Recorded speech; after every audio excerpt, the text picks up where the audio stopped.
የገዛችሁት ቦታ እንጨት፣ ባህር ዛፍ፣ ድንጋይ ምናምን ካለው ተጠቃሚ ትሆናላችሁ። ቦታ ስትገዙ በተለይ ባህር ዛፍ ካለው ለመስሪያ በጣም ያገለግላችኋል። አሁን ላይ በጣም እንጨት ስለተወደደ እዛ እንጨቱ ባህር ዛፍ ያለበትን ቦታ ከገዛችሁ እኔ የገዛሁትን ቦታ አላሳያችሁ። አሰላሙ አለይኩም ወራህመቱላሂ ወበረካቱ። ሰላም ውድና የተከበራችሁ የቻናል ተከታታዮች እንደምን አላችሁ? እኔ ሰላም ነኝ አልሐምዱሊላህ። እንግዲህ ያው በቦታ ጉዳይ ነው። በባለፈው ቪዲዮ ሰርቼ ነበረ የቦታ እሸጣለሁ እገዛለሁ ብዬ ማለት ነው። እና የገዛሁትን ቦታ ላሳያችሁ። ይሄን ቦታ ስገዛው ማለት ነው ይሄ አሁን ስለ ድንጋይ ተቆፍሮ ወጥቶለት ነው። የሆነ ጉርባበጥ ነገር ነው። በኋላ ላይ ያሳያችኋለሁ። ከጎን የሚሸጣሉ የኔን አይነት ማለት ነው። እና ቦታው ላይ ትልልቅ ድንጋይ እየበቀለ የተተከለ ድንጋይ የሚመስል ማለት ነው አለበት ነበረ። ቦታው የእርሻ መሬት ነው። ህጋዊ ነው ወይ ለምትሉ ህጋዊ አይደለም። የእርሻ መሬት ነው ቦታው እና እንደ እዳሪ ነገር እንደሚባለው የከብት ማቆሚያ ነበረና እሱን ስገዛው እዩት። ይሄን ድንጋይ ሁሉ የሆነ ትልልቅ ድንጋይ ነበረው መሀል ላይ ማለት ነው የተተከለ የሚመስል ግራር ነበረው። ባህር ዛፍ የለውም። እኔ የገዛሁበት ባህር ዛፍ የለውም። ድንጋዩ እየተቆፈረ ያው በወዛደር ማለት ነው በወዛደር በቀን ተይዞ እንትን አለ። አያችሁት? ያው ግን 12 ሰዓት ሆኗል ስቀርጽላችሁ የቪዲዮ ጨለም ሊልባችሁ ይችላልና ይቅርታ ጠይቃለሁኝ። እና እዩት እንደምታዩት ያን ትላልቅ ድንጋይ በማሳፈላለጉት ማለት ነው። በቀን 2 ወዛደር 3ም እንደዚህ ቶሎ እንዲጨርሱ ማለት ነው። ለቤት መስሪያ ምንም አያሳስብም። የወጣው ድንጋይ እዩት። አስፓልቱ ይሄ የምታዩት ድንጋይ ድንበሩ ይሄ ነው። እዩት በጣም ሰፊ ነው። ከ300 ካሬ በላይ ነው። አያችሁት? እዛ ጋር ደግሞ አረንጓዴ ሆኖ የሚታወቅ ጋራ ወርታ አግድም መንገድ አለው። ፊት ለፊቱ የሚሆነው እዛ ጋር ነው ማለት ነው። ከአስፓልቱ አንድ ቤት አለ። አስፓልት ፊት ለፊት ቀጥሎ ነው ጀርባው ማለት ነው። ቆስቁት ይሄ ድንጋይ እዚህ ውስጥ ነበረ። የሁሉ ድንጋይ ያወጣው ማለት ነው። አያችሁት? ይሄ እንጨቱ ግራር ነበረው። ግራር ተፈልጦ ነው። ይሄ ጭፍጫፊውን ለከሰል ለምንድን ነው ለማገዶ ይሆናል። ይሄን ደግሞ ለከሰል እናስከስለው ነው። አያችሁት? ድንጋዩ ልክ የአውራ ጎዳና ድንጋይ የምናስጭነውን ነው የሚመስለው። ይሄ ለውሃ ልክ ምናምን የሚሰራው ማለት ነው። እንጨቱ ግራሩ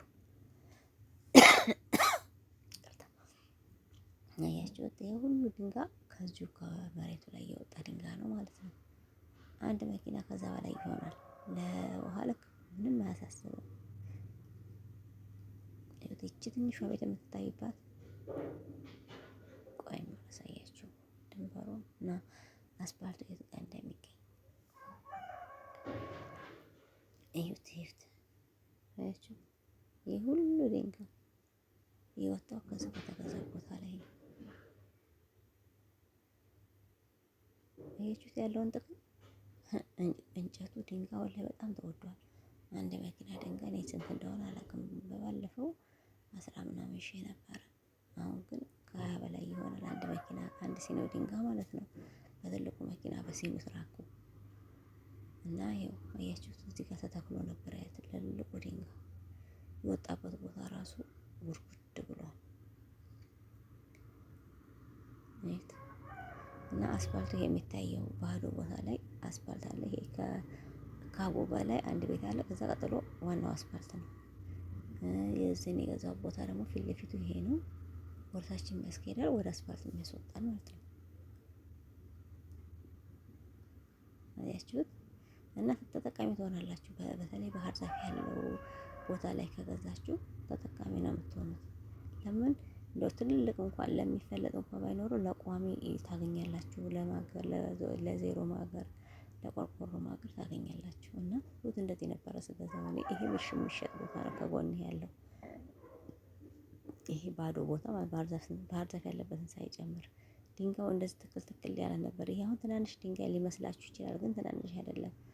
በጣም ሲቆፈር ወደ ውስጥ የሰደደ ስለሆነ ሲፈልጡት ማለት ነው። ይሄ ከአንቺ የምታዋት ድንጋይ ማለት ነው ከ10 ከ10 ምናምን በላይ ይወጣዋል። እንደዚህ ተቆራረጠ። የኔም ብታውቅ እኔ እንጃ 5 ወይ 6 ድንጋይ ቢሆን ሁሉ የተቆለለው ማለት ነው። እና ይሄን መግዛት የምትፈልጉ በዛው አጋጣሚ መግዛት ትችላላችሁ። ስልክ ቁጥሬ አስቀምጥላችኋለሁ፣ ደውሉልኝ፣ አጋዛችኋለሁ ማለት ነው። ይሁት ከጎኑ እርሻ አለ። አያችሁ፣ ከጎኑ እርሻ አለ። ይሄ ማንጎም አለ። የሰዎቹ ማንጎ ነው ግን አሁን ማንጎ እንቆርጣለን። እስኪ ቀላ ካለው ማንጎ ውስጥ እየጨለመ ሄደ።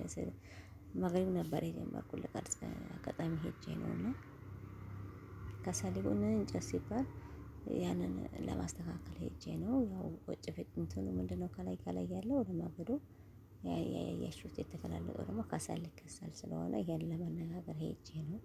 የእኩል ነው የሚከስለው ማለት ነው። ያከስልና የእኩል እንካፈላለን ማለት ነው። ያውኛ ስለማንችልበት የሚያከስለው ሰውዬ የት ማንጎ ራሱ ተክለውት ነው። ያንን ግን አልበሰለም። ዝም ብዬ ውሰጂ ስባል ቆረጥኩት። የሚቀበር ማለት ነው። ያችሁ መሸ፣ ጨለማ ሆኗል። ያው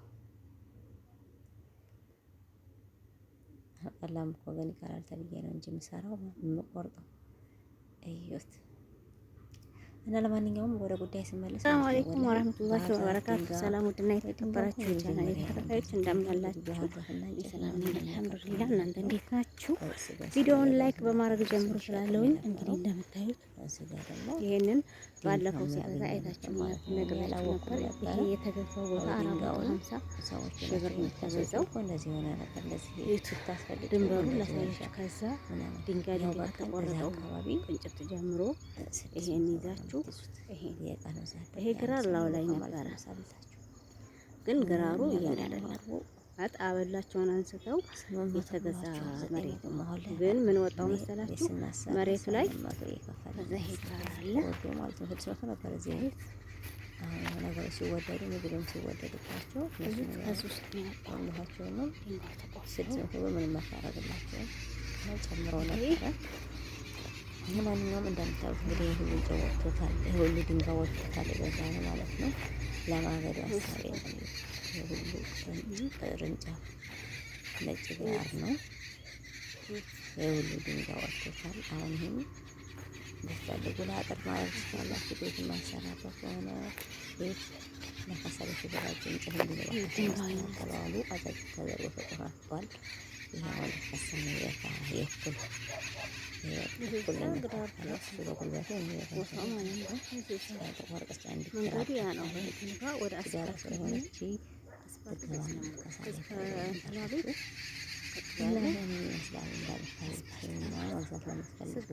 ከጎን ያለውን መግዛት ትችላላችሁ።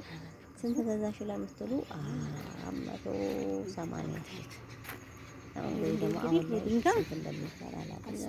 መግዛት ከፈለጋችሁ ሰውዬውን ስልክ ቁጥር ሰጣችኋል። ራሳችሁ ዳይሬክት አናግሩታላችሁ። እኔን ላይክ ሰብስክራይብ በማድረግ ቤተሰቡን ላለው ሰላም አለይኩም ወራህመቱላሂ ወበረካቱ።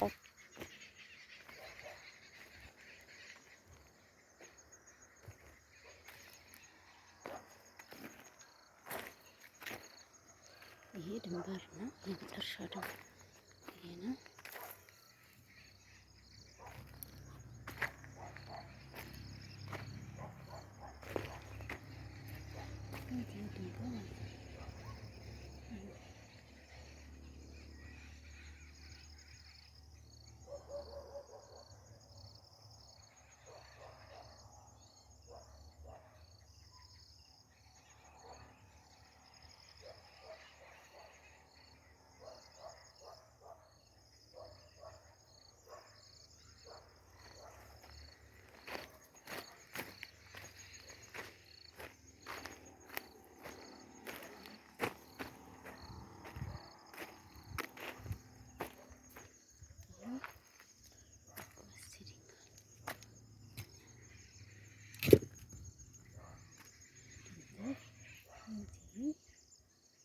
ድንጋይ የምታዩት ይሄ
ዘቦ የት አመሸሽ?